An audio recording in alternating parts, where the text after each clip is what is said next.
ഒരു റമദാൻ അധികം ജീവിക്കുക എന്ന് പറയണത് ഈ ദുനിയാവിന്ന് കിട്ടുന്ന വലിയ തൗഫീഖ.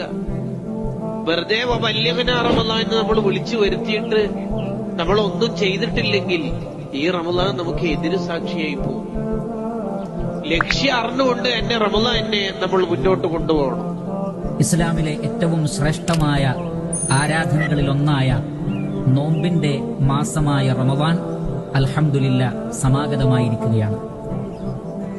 റമദാൻ മാസം എന്താണ് അതിന്റെ പ്രത്യേകത? ഉൻസില ഫീഹിൽ ഖുർആൻ, ഖുർആൻ അവതരിപ്പിക്കപ്പെട്ട മാസമാകുന്നു റമദാൻ.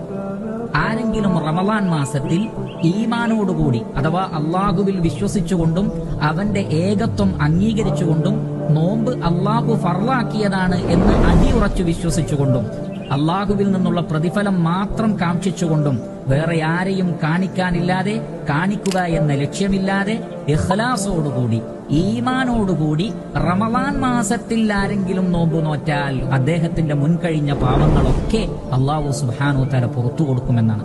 റമദാൻ എന്ന പേരിന്റെ പിന്നിൽ ഒരു രഹസ്യമുണ്ട്. ആയിഷ ബീവി റളിയല്ലാഹു അൻഹ നബി സല്ലല്ലാഹു അലൈഹി വസല്ലമയോട് ചോദിക്കുന്നുണ്ട്, നബിയെ, ഈ നോമ്പ് മാസത്തിന് റമദാൻ എന്ന പേര് വെക്കാനുള്ള കാരണം എന്താണ് എന്ന്. നബി സല്ലല്ലാഹു അലൈഹി വസല്ലം തങ്ങൾ പറഞ്ഞത്, റമദാൻ മാസത്തിൽ സത്യവിശ്വാസികളുടെ പാപങ്ങൾ പൊറുക്കപ്പെടുകയും ആ പാപങ്ങളെ അള്ളാഹു കരിച്ചു കളയുകയും ചെയ്യുമെന്ന്. നമ്മുടെ പാപങ്ങളെ പൊറുക്കപ്പെടുന്ന മാസമാണ്, പാപങ്ങളെ കരിച്ചു കളയുന്ന മാസമാണ് വിശുദ്ധമായ റമദാൻ.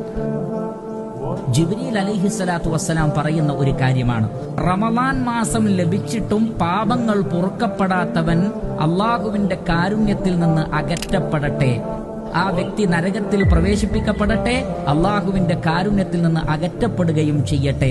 ജിബ്രീൽ അലൈഹിസ്സലാത്തു വസ്സലാം അത് പ്രാർത്ഥിച്ചു. എന്നിട്ട് പ്രവാചകനോട് ആമീൻ പറയാൻ വേണ്ടി പറഞ്ഞു.